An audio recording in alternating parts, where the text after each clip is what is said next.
Callie Morgan didn't know that the phone call she made that night would be the last time she ever heard her father's voice. To her, it was just another moment of panic. Her life felt like it was slipping sideways again, and the only person who ever knew how to pull her back into place was Commander Thomas Morgan, a Navy SEAL who somehow balanced blowing doors off hinges overseas with calming down a stressed-out 19-year-old at home. She was in her dorm room at UC San Diego, textbooks open but untouched. Her ROTC boots sat under the desk like they were judging her. She'd been trying to push through the program for months, pretending she had the same kind of steel her father and older sister had been born with. She didn't. At least, that's what she believed. So she called him. No warning. No text. Just a shaky finger hitting Dad on the contact list. He picked up in 2 rings, wind in the background, voice steady as always. "Cal, what's wrong?" "Dad, I'm failing," she said. "I'm not like you, or Reagan. I don't have, whatever it is, you both have. I can't do this." He didn't snap, didn't sigh. He just said, "Stay on the line." She heard him walking somewhere, boots on gravel or dirt or whatever ground his deployment happened to be on. He talked her through her breathing the same way he used to do when she was 10 and panicking over a swim meet. He reminded her of the small wins she always forgot she earned. He told her she was capable even when her brain insisted otherwise. Then he said, "Listen to me. You don't have to be me, or your sister. You just have to be someone who shows up. You're stronger than you think, Cal." She wiped her eyes. "I just needed to hear your voice. I'm here," he said. "I've always got you." 15 minutes. That's how long the call lasted. 15 minutes where she vented, and he steadied her like he'd done 100 times. He hung up after making her promise she'd finish the semester before making any big choices. He didn't call back the next day. The knock at her door came at noon. 2 uniformed officers. She knew immediately, everyone does. Her knees buckled. She didn't even hear the words. She just caught pieces like, combat, ambush, immediate, regret to inform. Commander Thomas Morgan was gone. Callie stayed frozen long after the officers left, staring at a wall without understanding how she was supposed to exist in a world where her father didn't. She disappeared from ROTC the next day, from her classes the week after, and from most people's lives without much effort. Nothing mattered. Not grades, not routine, not anything. Then came the detail she wasn't prepared for. At the military funeral, the chaplain read a few lines from the mission log. Nothing sensitive, but enough for Reagan Morgan, her older sister, already a rising captain in the Marine Corps, to put something together. After the service, when the rifles fired their last salute and the crowd thinned out, Reagan approached her with eyes full of something sharper than grief.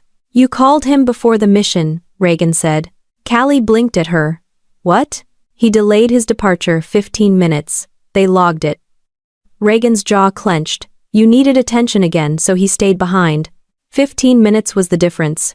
"That's not fair," Callie whispered. "He's dead, and you're the reason he wasn't where he needed to be. Don't talk to me again." Reagan walked away before Callie could answer. Not that she had anything to say. She didn't scream, didn't argue, didn't fight. She just stood there holding the folded flag like it weighed her entire life. Everyone else treated her carefully, speaking softly, avoiding sharp conversations. Reagan didn't. Reagan cut the cord clean. And sometimes the clean cuts are the ones that bleed the longest. If you're watching and you've ever carried someone else's blame without knowing how to set it down, leave a comment. If you want more stories that dig into real military life and the messy families behind the uniforms, subscribe to the channel. It helps more than you think. Callie spent the next few months moving through life like she was underwater, everything muffled and slow. She dropped out of school, cut contact with most people except for a couple of friends who refused to let her disappear completely. She tried part-time jobs and quit them. She tried therapy and quit that too. Every time she started to breathe again, Reagan's voice came back. "You're the reason he wasn't where he needed to be." The problem was, a small part of her believed it. That part took root and grew until it filled every corner of her mind. The one person who didn't let her drown in that guilt was Senior Chief Dean Walker, her father's teammate from way back. He showed up at her apartment one afternoon without calling first. He didn't bring flowers or sympathy. He brought takeout and a stack of old deployment photos of her dad, looking like he'd wrestle a crocodile for fun. Walker sat across from her and spoke like he'd been waiting for months to say it. "You know your father," he said. "If he was the type to blame you for anything that happened to him, none of us would have survived deployments with the man." She didn't answer. He leaned forward. "You think he had any business raising 2 kids while kicking down doors overseas if he couldn't decide his own priorities? He stayed behind because he wanted to talk to you. That was his choice, and he'd make it again." She didn't fully believe him. Not yet. But it was the first time someone handed her a different truth to hold, a small one, a starting point. Walker didn't push her to rejoin ROTC or to enlist. He didn't tell her to chase the SEAL path as some redemption arc. He simply told her that if she ever wanted to rebuild herself, she didn't have to do it alone. And for the first time since the funeral, she didn't feel completely alone. She didn't sleep much after that. Not because she couldn't, but because she didn't want to. Sleeping meant dreaming, and every time she shut her eyes, she ended up back at that funeral, holding a flag that felt more like a verdict than an honor. Callie stopped answering texts. Her ROTC advisor sent emails she didn't open. Friends tried to show up, but the door stayed locked. Reagan didn't try at all. She disappeared completely, like someone who had erased her from the family tree and didn't plan to redraw the lines. It wasn't just grief. It was guilt served cold and loud. The kind of guilt that didn't scream but hummed, steady and low, until it filled the background of everything. Her dad was dead. Her sister hated her. And Callie couldn't tell if she was mourning him, or the version of herself that might have turned out different if he were still around. She didn't even notice how long it had been until her school ID stopped working. She tried to swipe into the gym and got a red light instead of green. That was the first moment she realized she wasn't a cadet anymore. Not officially. Not academically. Not anything. The ROTC program didn't remove her. She just stopped showing up. And when you're military bound, that's the same thing. She got a job at a gas station. Night shift. Nobody there asked about her boots, her background, or her last name. They just wanted smokes, snacks, and someone to keep the register from jamming. That was her life for almost a year. She kept her dad's old Shadow Doctrine journal under her mattress but never opened it. Just knowing it was there was enough, like maybe it could absorb her shame through osmosis. Reagan, meanwhile, moved up the ranks fast. Callie didn't check often, but every few months someone would text her a link. "Your sister just made captain. Your sister's team got mentioned in Stars and Stripes. Did you see the interview she did on Fox?" She never replied. And Reagan sure as hell never reached out. The woman was allergic to loose ends. It wasn't until a Marine buddy of her dad's showed up at the gas station that things shifted. He was old school, with a mustache that could slice glass and the kind of posture that let you know he hadn't stopped saluting in his soul. He didn't say his name at first. Just walked in, grabbed beef jerky, and stood in front of the counter for a beat too long. "You're Tom Morgan's kid," he finally said. Callie didn't answer right away. She was used to people recognizing her dad's name, not hers. She nodded slowly. "Yeah." He looked her over like he was scanning a blueprint for flaws. "You gonna live like he died for nothing?" She blinked. "Excuse me?" "You heard me," he said. "I watched that man take bullets for people who didn't even like him. You think he'd be proud watching his daughter sell gas and drown in guilt? Get the hell out of this hole and do something." It wasn't a pep talk. It was a punch to the soul. He left without paying for the jerky, and she didn't even notice until later. She didn't sleep that night either, but it wasn't because of the dreams. This time, her brain was too loud. By morning, she'd dusted off her old PT gear and jogged 5 miles like her dad used to make her do before breakfast. She almost threw up, twice. Her lungs felt like they'd been replaced with gravel. She did it again the next day. Then again. Then every day. She didn't tell anyone. She didn't reapply to school. She didn't post a damn thing online. What she did do was start researching, quietly. She looked into the Navy enlistment process, then Bud S. She read forums, watched every grainy SEAL documentary she could find, memorized the layout of Naval Special Warfare Command's prep program, and started training like her life depended on it. Because in a way, it did. Callie knew what it looked like. People would think she was doing this to chase ghosts. to redeem herself, to somehow win Reagan's respect, like it was a medal she could finally pin to her chest. They were wrong. She wasn't trying to earn anything anymore. Not from Reagan. Not even from her dad's memory.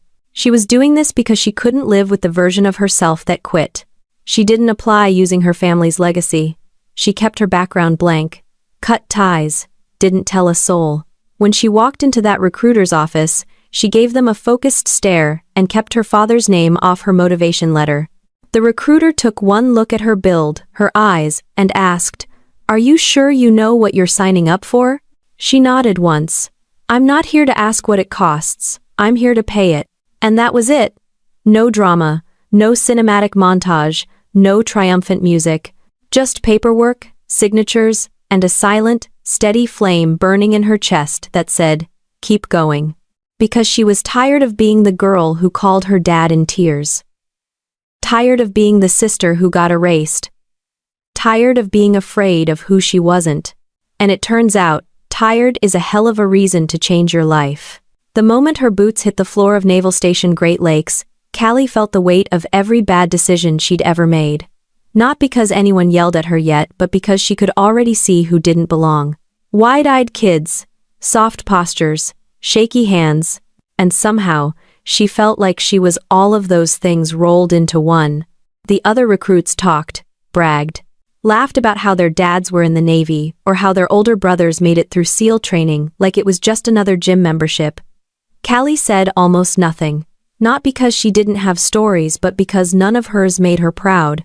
She didn't mention her father, didn't say she used to be ROTC, didn't talk about Reagan, especially not Reagan.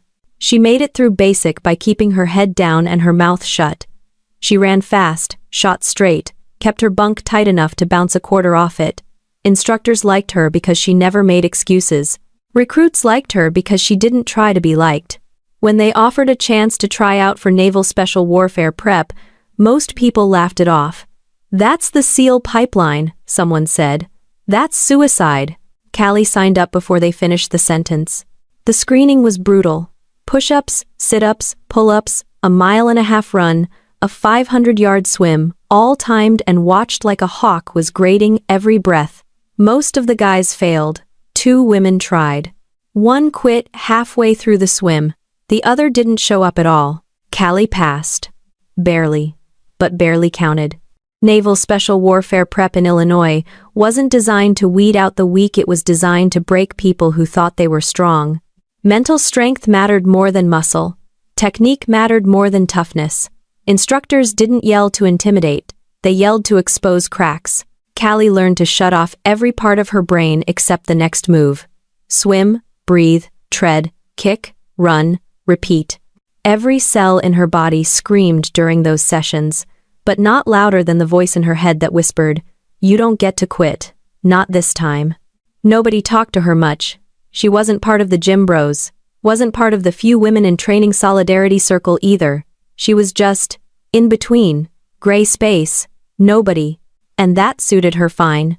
By the time she hit Coronado for Bud, Phase 1, she already knew she'd be hated before she ever showed what she could do.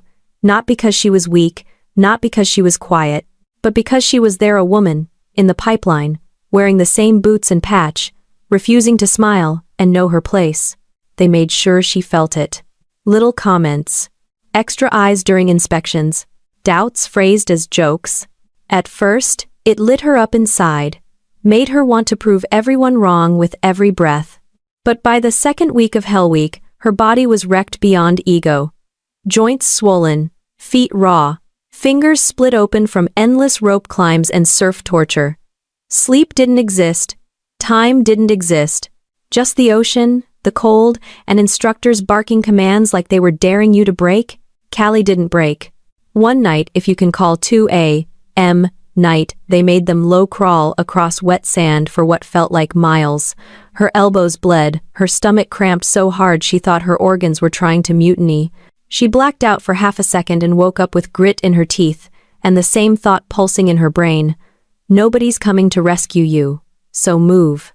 That's what it became. A mantra, a rhythm, a reason. Nobody's coming to rescue you, so move. By the end of Hell Week, More than half her class was gone. Med drops, quitters, injuries, mental collapses. Guys who looked bulletproof on day one couldn't even lift their heads anymore. Callie finished with sand in her ears and a fractured toe. She limped to the tents and fell asleep before her body hit the cot. The next morning, she woke up to one of the instructors standing over her. "You, Morgan?" She tensed. She hadn't told anyone about her father, but the name on her tape was still her own.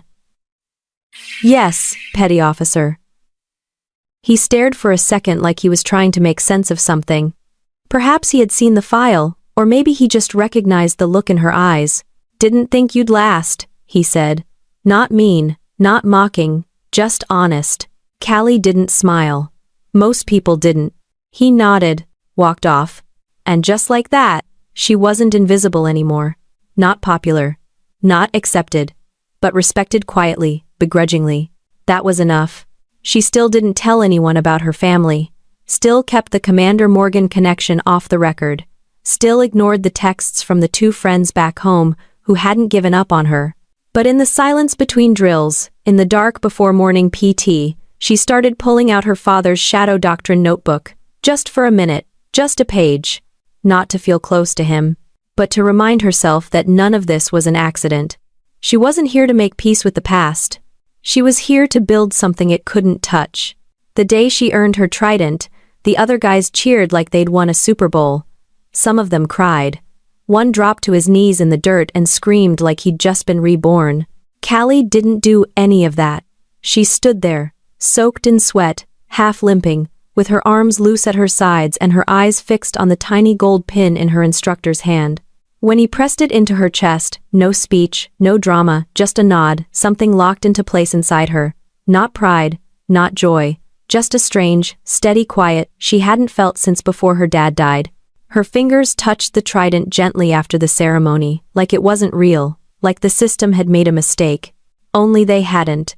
She passed everything. She didn't cheat. She didn't get pushed through. She wasn't a headline or a PR story. She was just a SEAL now. That same night, while the rest of the graduating group got drunk in San Diego bars, Callie sat outside her barracks on a folding chair with a protein shake and her dad's old notebook in her lap.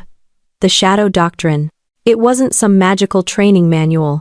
It was a worn-down spiral notebook filled with messy handwriting, personal notes, and little sketches, diagrams of room-clearing techniques, breathing patterns, snippets of philosophy, even grocery lists between ops.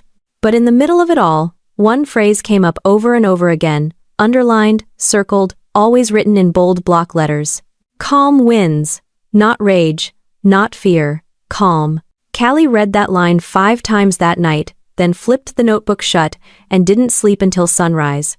She didn't tell anyone she was officially a SEAL, not friends, not family, especially not Reagan. Reagan probably thought she was still working the gas station, or worse off the grid, lost somewhere in her own self-pity. That was fine. Let her think that. Callie wasn't chasing her sister's validation anymore. She wasn't chasing anything. Still, being a SEAL wasn't a finish line. It was just entry into another arena, one with higher stakes, quieter pressure, and even fewer people rooting for you. She got assigned to SEAL Team 3 out of Coronado, West Coast operations, mostly Pacific-focused missions, counter-terror, foreign training programs, the kind of work that didn't make headlines but definitely made people disappear. First few weeks were all integration. The team didn't care that she was a woman, they just cared if she could carry her weight. Which, unfortunately for anyone doubting her, she could. She shot better than some of the guys, moved faster in tight CQB drills, her swim times were top 5 in the unit, and she kept her mouth shut when others complained. But respect was slow. She got the looks, the double checks, the subtle, "You sure about that?" hesitations. It didn't piss her off. It just reminded her that trust isn't given here, it's dragged out of you one flawless execution at a time. So she kept dragging. One night during a live-fire room-clearing exercise, her team lead called her to take point. She didn't blink, moved fast, cleared each angle like she'd done it 100 times, which she had. After they called it cold, the same team lead pulled her aside and said flat out, "You move like someone who's got something to prove." She looked him straight in the eye. "I don't." I have really friends of the same day. He tilted his head. No? I proved it already. Now I'm just doing the job. He didn't say anything else. Just nodded. The kind of nod that said, all right then. After that, the air changed. Nobody babied her. Nobody questioned her spot. They just called her Morgan like everyone else and expected her to handle her business. And she did. On her weekends off, she didn't party. She trained, reread the shadow doctrine, practiced drills by herself until her hands bled and her gear smelled like motor oil and salt water. Because underneath it all, beneath the rank, the patches, the uniform, she still had that voice in her head, Reagan's voice. You're the reason he wasn't where he needed to be. That line still stung. Not because she believed it anymore, but because Reagan still did. And Callie wasn't sure what she wanted more. To prove her sister wrong, or to make her sister see the truth. Either way, she knew she couldn't change Reagan's mind from the outside. If she wanted to face her, to finally meet her on equal ground, it would have to be in uniform. In action. On terms Reagan couldn't dismiss. That's when the assignment notice came down. Joint training exercise. SEALs and Marines. Camp Pendleton. She stared at the orders for a long time. Pendleton. West Coast. Marine Command present. It wasn't confirmed, but something in her gut tightened. She knew. If Reagan was anywhere, it was there. The first time Callie saw Reagan again, it wasn't in a hallway, or at some staged reunion where someone tried to make it less awkward with coffee and forced smiles. It was in a training hangar at Camp Pendleton under fluorescent lights, surrounded by armed Marines and Navy SEALs, and buried under a stack of mission prep briefings. Callie clocked her instantly. Same rigid posture, same buzzed haircut, same cold stare that made you feel like you'd done something wrong just by breathing near her. Captain Reagan Morgan. Marine Corps. In command. Of course. Callie didn't move. Didn't wave, didn't smirk. She just stood there with her team, holding her helmet under one arm, and watched her sister go through a pre-brief like it was just another Tuesday. Reagan didn't glance in her direction. Not once. If she noticed Callie was in the room, she didn't show it. That silence said everything. This wasn't personal. Not for Reagan. This was about control. The Joint Ops were part of a new interoperability program mixing Marine fire teams with SEAL operators for specialized exercises. The whole thing was supposed to foster cross-branch cohesion, but everyone knew it was a turf war wrapped in a handshake, and now both Morgan sisters were part of it, one giving orders, one carrying them out. That first day was all talk, maps, objectives, chain of command clarifications. The Marines didn't hide their skepticism. Most had never worked with a SEAL unit up close. A few had opinions about women in special operations, but most kept it to locker room muttering. Callie didn't care. She wasn't there to win a popularity contest. Until Reagan opened her mouth. During a tactical breakdown of a hostage recovery scenario, a Marine lieutenant made a snide comment about SEALs playing cowboys. It was a dumb throwaway line. Everyone knew it. But Reagan ran with it. Let's be clear, she said, looking directly at the room. Some of us were trained to operate under pressure. Others were trained to make documentaries about it. The room laughed. Callie didn't. The guy next to her muttered, "Damn, she's cold." Yeah, she was. Reagan never used her sister's name, never acknowledged her, just delivered that line like it came from nowhere, not from a decade of bitterness, grief, and blame, like it wasn't about anything. But it was. Later, during chow, Callie sat alone. No big deal, she preferred it. But two Marines from Reagan's squad made it their mission to test her patience. "You really a SEAL?" one asked, mouth half full of energy bar. "Nope," Callie said without looking up.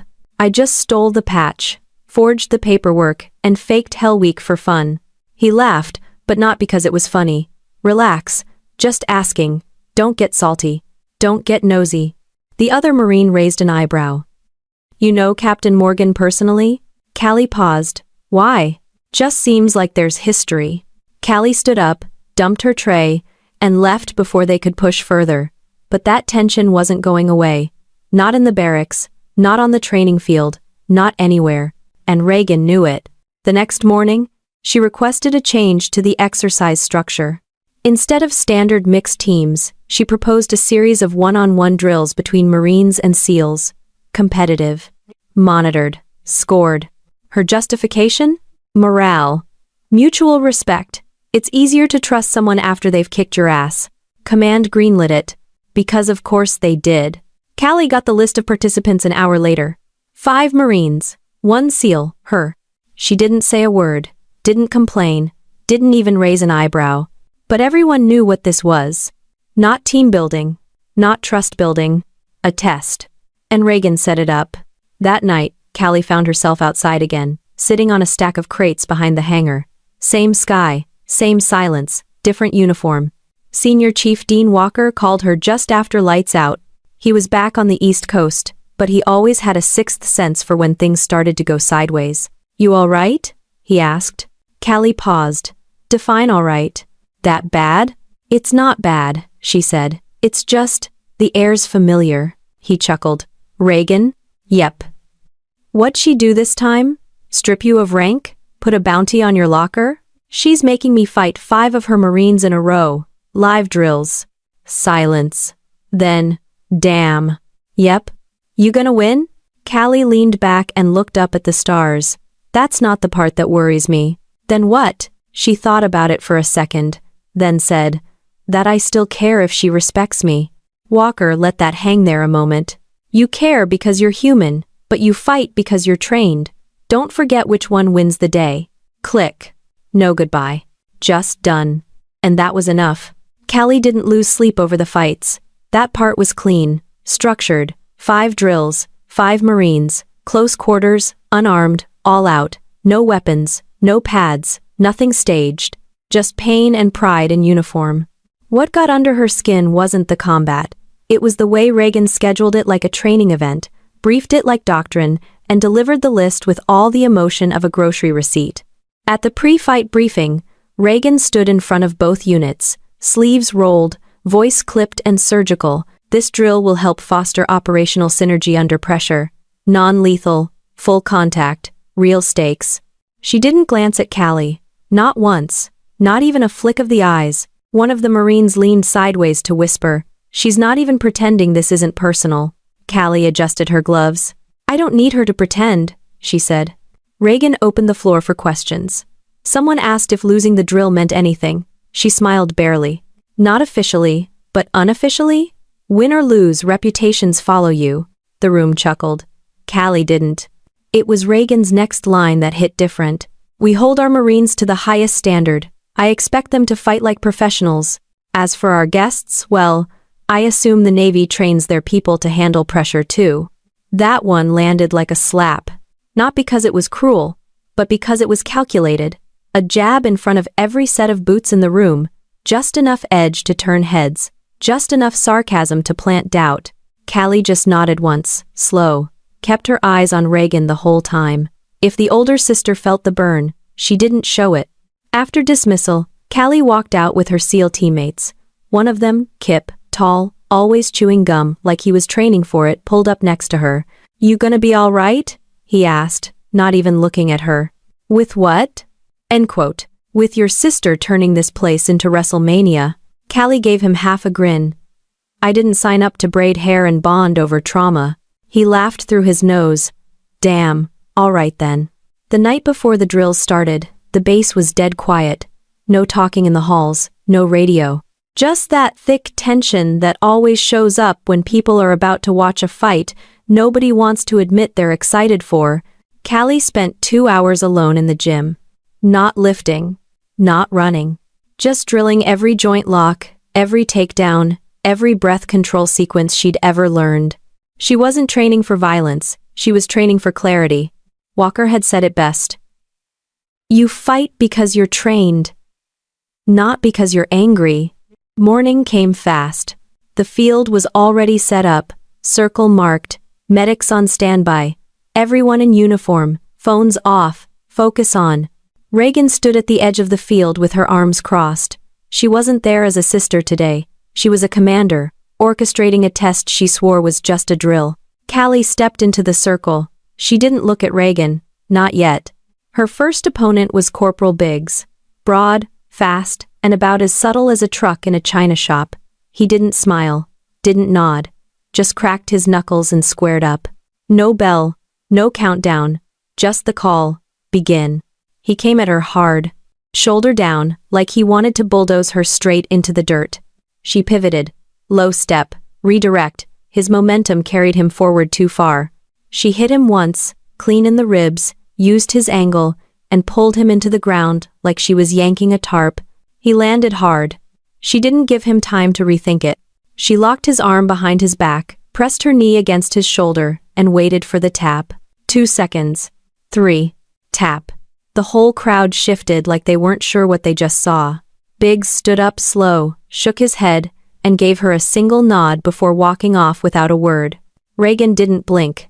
No reaction, no note taken, just a flat, unreadable stare. Second opponent stepped in. Same drill. Bigger guy. Faster hands. He lasted 45 seconds. Third guy made it a minute. He was smart, tried to gas her out with movement. She stuck to the center, let him circle, let him get tired, then used a feint and a trip that put him on his back before he knew he was falling. Fourth one didn't underestimate her. He still lost. Fifth didn't get a chance. He rushed. She sidestepped, caught his leg mid-step, and dropped him straight on his hip. He tapped before she even finished the choke. 5 wins. 5 Marines. No breaks. No injuries. No mercy. When the final tap came, nobody clapped. They just stared. Even the Marines. Especially the Marines. Because the fight was never about punches. It was about position. And Callie had just rewritten hers. She looked across the field. Reagan stood with her arms still crossed. Same posture. Same stare. But her jaw had tightened. Just a little. Reagan didn't say a word after the 5th takedown. Not when the Marines cleared the field, not when the SEAL team threw their gear over their shoulders and left in silence. She didn't need to. The silence was already loud enough. Callie knew what that kind of quiet meant. It wasn't defeat, it was recalculation.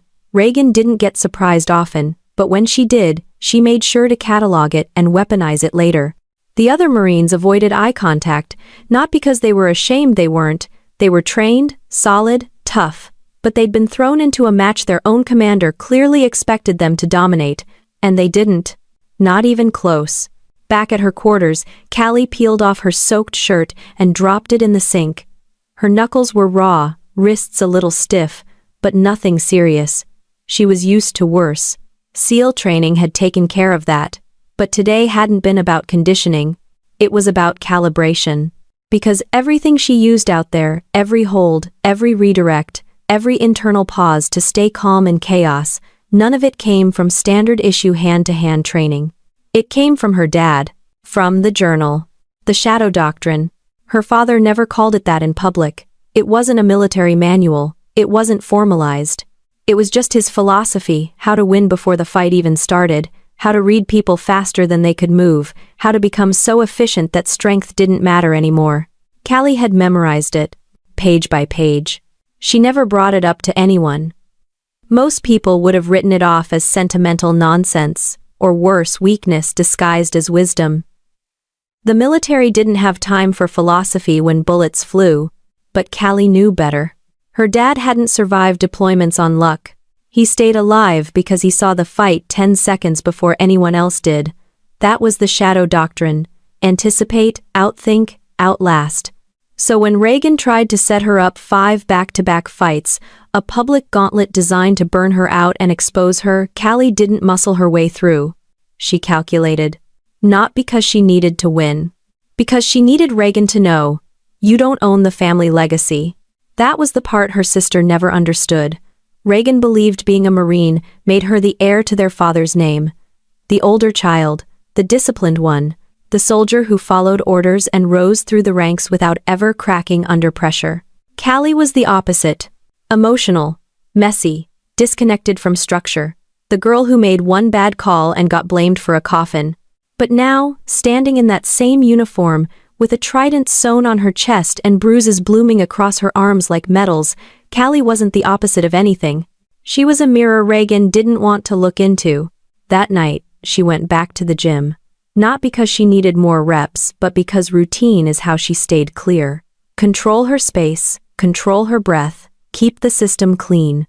She shadowboxed in the mirror for 40 minutes straight. No gloves, no timer, just movement. When the gym emptied, she sat down on the mat and pulled the notebook from her bag. She hadn't opened it since arriving at Pendleton. She didn't need to. Every page was already burned into her brain. But this time, she didn't open it for training. She opened it because it still smelled like her dad. Faint leather, oil, a trace of gunpowder. She flipped to a page somewhere in the middle, creased at the edges from constant use. Your enemy isn't the one who hits hardest. It's the one who convinces you you're not built to take the hit. She stared at that line for a long time. That was Reagan. She didn't scream, didn't insult, she just controlled the narrative, the way people saw you, the way you saw yourself, and Callie had let her do it for years. She stood up, tucked the journal away, and walked back out into the night. No headphones, no distractions, just her boots against the concrete and a brain that finally felt still. Near the edge of the barracks, someone was waiting. Not a Marine, not a SEAL. It was Kip, her teammate. Still chewing gum like he was getting paid by the jawflex, he nodded toward her. You wrecked those guys, she shrugged. They weren't expecting me. That's kind of the point. He leaned against the wall, arms crossed. Look, I don't know what's going on between you and Captain Stoneface, but whatever it is, you're in her head now. Callie didn't answer. You're not trying to prove anything, are you? He asked. No. He squinted. Liar! She smirked. I'm not trying to prove I'm stronger. I'm proving I'm still standing. Kip tossed his gum wrapper in a trash bin. Same difference.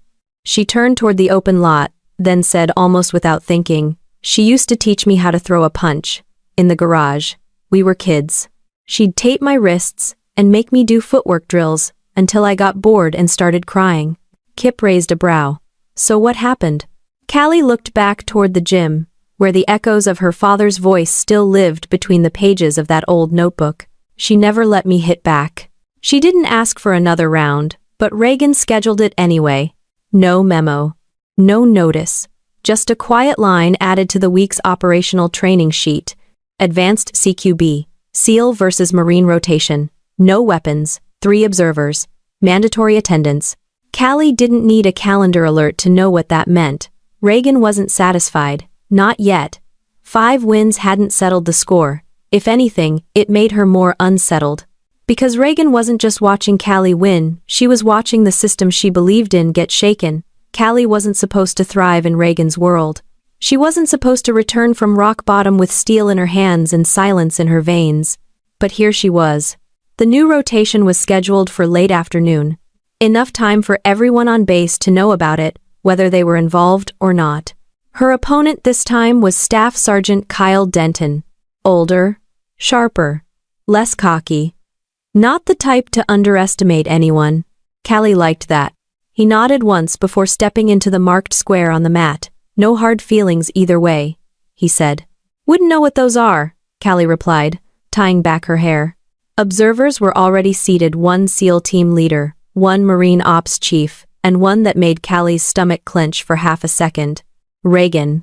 Arms folded, stone-faced, watching like a hawk, deciding if something was prey or a threat. The bell sounded. No small talk.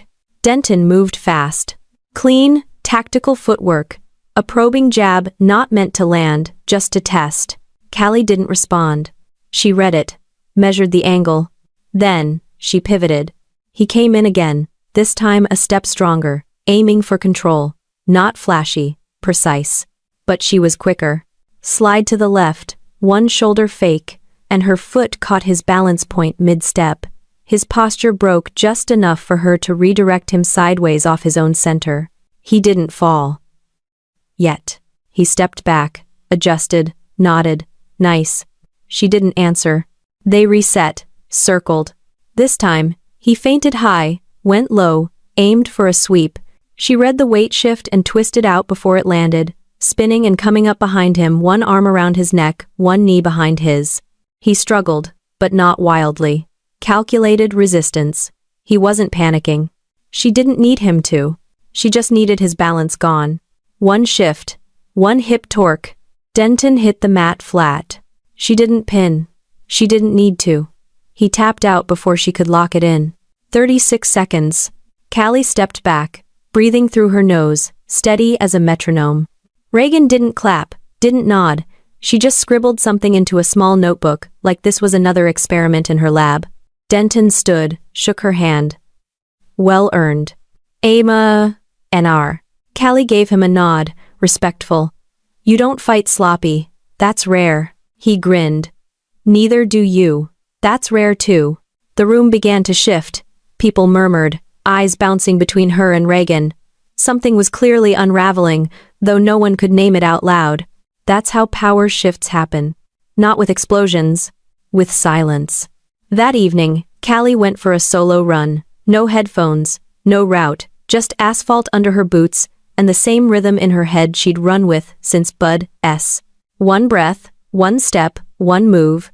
She passed a group of junior Marines sitting on the curb. They didn't catcall, didn't joke. One of them stood up as she jogged by and nodded. A small gesture, but not meaningless. Back at her quarters, she unrolled her mat and stretched in silence. Muscles tight but functional, wrists sore, right elbow bruised, nothing worth icing. Her phone buzzed. Unknown number. She let it ring. Voicemail came in a few seconds later. She played it on speaker while wrapping her hands. Walker's voice. You're making a name for yourself. Keep your head straight. People are starting to think you're bulletproof. You're not. Don't pretend to be. But damn, kid, whatever you're doing out there, it's working. She deleted the message but kept the words. Outside her door, Kip knocked once before stepping in. You really aren't tired of winning yet? Action. She rolled her eyes. Is that a complaint? Hell no. Just wondering when you're gonna get bored. Not yet. He leaned against the wall, arms crossed. Word is going around. Reagan's losing control of the narrative. Callie tilted her head. Was she ever in control? She thought she was, he said. And when people start thinking you're not the top dog anymore, they look for a new one. I'm not interested in taking her place. He smirked. You don't have to be. That's the problem. You're not even trying. You're just winning. Callie finished taping her left hand. I didn't come here to take anything. I came here because no one thought I would. Kip nodded slowly. Well, now they know you're here. Callie stood, tightening the wraps on her wrists. Good, she said. Let them. 2 days after the rotation drills, nobody said anything to Callie. Not her teammates. Not the Marines. Not Reagan. But the silence had changed its shape. It wasn't cold anymore. It was heavy. Like something unspoken had settled into the air, and no one quite knew what to do with it. When she walked into the mess hall, conversations dipped for half a second before returning to normal. When she passed the range, a couple of junior Marines straightened up without even realizing it. She didn't ask for that kind of reaction, but she noticed it. Not respect exactly. Not fear either. Recognition. People were recalculating her. She wasn't the girl SEAL anymore. She wasn't someone attached to a famous last name. She wasn't even the sister of the hard-ass Marine captain. She was a threat, and they knew it. She thought she'd feel proud. Or smug. Something. But it wasn't like that. It was quieter. Cleaner. Because she hadn't just proven she belonged. She'd made it impossible for anyone to say she didn't. Still, that didn't change Reagan. The older Morgan acted like nothing had shifted at all. Same tone in briefings, same clipped orders, same dead-eyed glances in Callie's direction, like she was just another body in a room full of uniforms. Callie could have pushed it, confronted her, brought it all into the open. But she didn't. Reagan wasn't the target. She was the test. And the test had already been passed. The live op hit like a sucker punch. No prep drills, no staged scenarios, no maps in a briefing room, just a pre-dawn alert, a gear-up call, and a mission sheet that read more like a dare than an assignment. Hostage recovery simulation. Classified facility. SEALs and Marines deployed together, 0 notice. One real compound, one high-value asset, no resets, no excuses.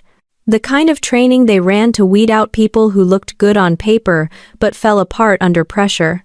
Callie stood in the loading bay of the tactical transport, helmet in hand, checking her kit with the same methodical rhythm she used for everything. Buckles, straps, ammo, comms, water, blades, breather. Muscle memory. The Marines loaded in across from her Reagan's unit, tight-faced, focused. They didn't joke around anymore. Not after the last few days. The jokes had dried up when she started outperforming them in real time. And Reagan? She was in charge. Of course, full-op command. The briefing lasted less than a minute. She didn't look at Callie when she gave it. Single hostage, hostile actors armed, zero tolerance on detection, extraction point 3 clicks south of entry. We split into 2 elements. Navy leads breach, Marines provide external clearance. You get 20 minutes from infill to exfil. Go over, and it's mission failure. Treat it like it's real, or don't bother going in. The rear hatch opened before anyone could respond. Callie moved first. The terrain was rough, thick brush, uneven footing, mud from last night's rain dried just enough to be deceptive. Quiet wasn't easy. But she knew how to move without announcing herself. Her SEAL partner took flank. Kip, solid, reliable. They didn't need words between them, just hand signals and instinct. Approach was clean. Building was a 2-story concrete slab with blackout windows and a steel-reinforced door. They clocked 3 guards, fake hostiles, but trained to act like real ones. Callie took point. Kip covered. The breach was textbook. Flash, kick, entry. First floor cleared in 15 seconds. Second floor? Whole different story.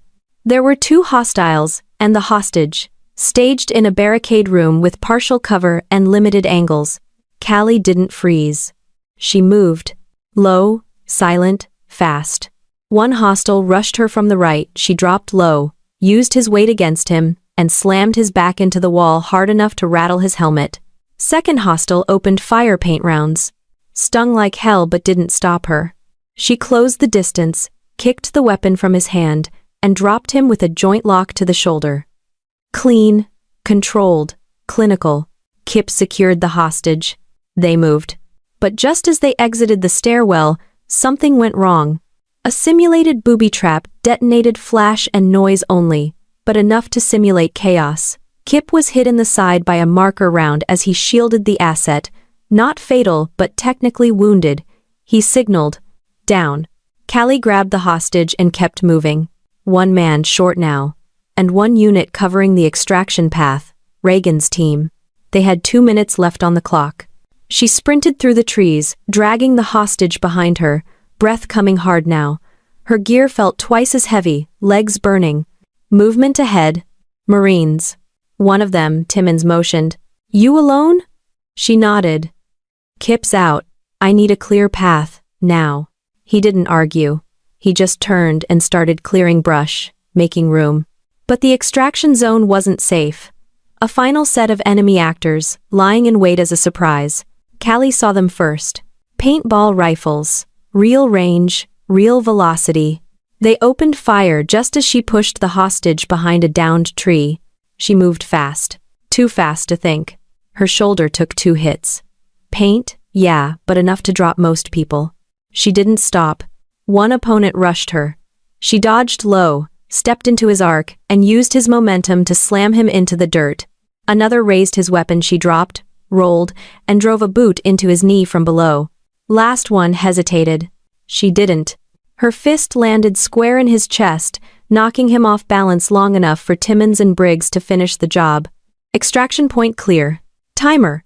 19 minutes, 53 seconds. No errors. No misses. No fails. She turned to Reagan, who had just arrived with the rest of the perimeter unit. Callie's arm was dripping paint, her vest was scuffed, her right leg was shaking slightly from adrenaline and pure fatigue. She stood in front of her sister and handed over the simulated hostage tag. Package delivered, she said, deadpan. Reagan took it without looking at her. No nod.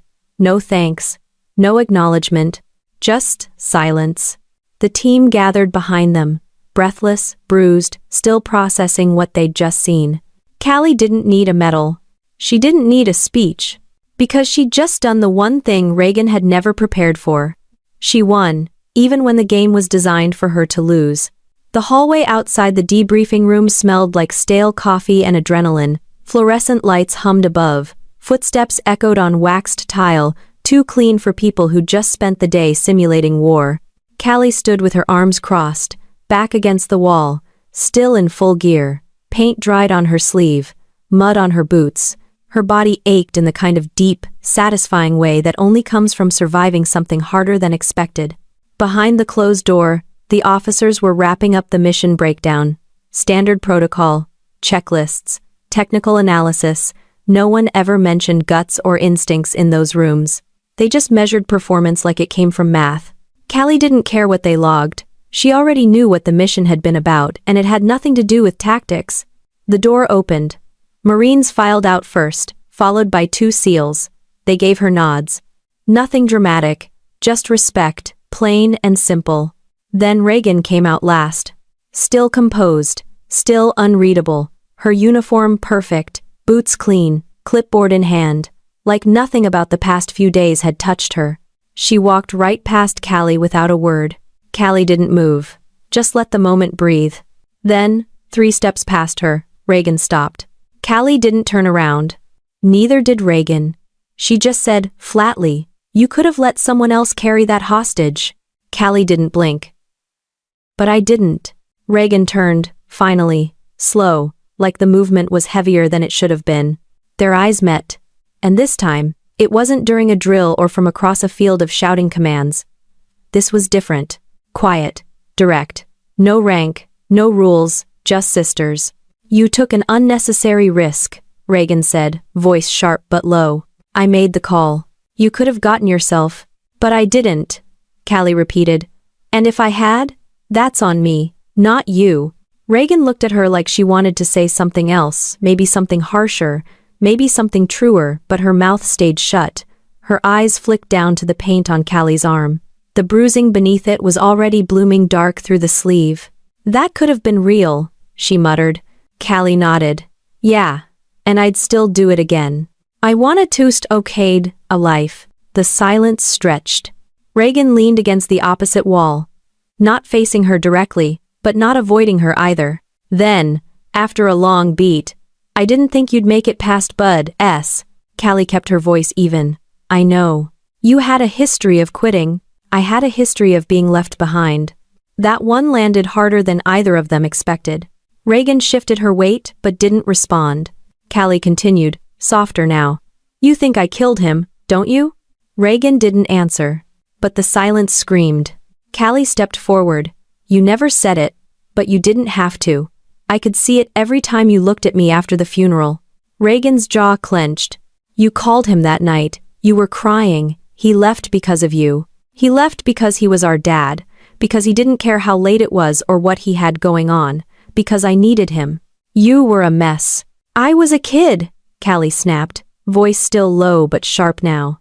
"You think I wanted him to die because I couldn't figure out how to pass a stupid test?" Reagan's voice cracked just a little. "I needed him too, Callie, but he never ran to me like that." Callie blinked. That wasn't anger in her voice anymore. That was something else. She stepped back. Let the silence fill the hallway again. "That wasn't about me," she said. "It never was." Reagan exhaled, long and shaky. And for once, she didn't try to win the moment. No rank, no pride. Just 2 people finally seeing each other through years of fog. "I thought if I resented you hard enough," Reagan said, "it would hurt less." "Did it?" "No." Callie let the wall take her weight again. "Then we're both tired," she said. Reagan finally looked at her not as a rival, not as a soldier but as her sister. "You didn't just survive," she said quietly. "You became the kind of soldier he would have bragged about." Callie didn't smile, didn't soften. But something in her chest eased for the first time in years. "Funny," she replied, "because I didn't do any of this for him." Reagan nodded. Slow. "I know. 89. They didn't hug. They didn't cry. This wasn't a movie.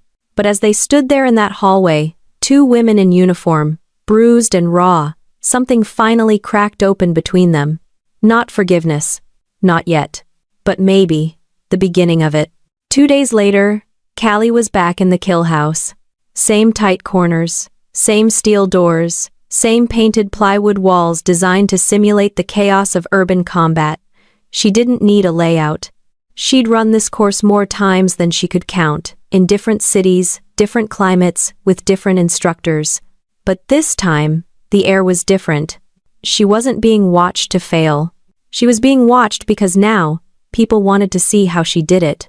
She ran the drill clean. No wasted movement. 2 taps per target. No overcorrection. She moved through the space like she'd built it herself, fluid and composed. The final breach was a blind corner.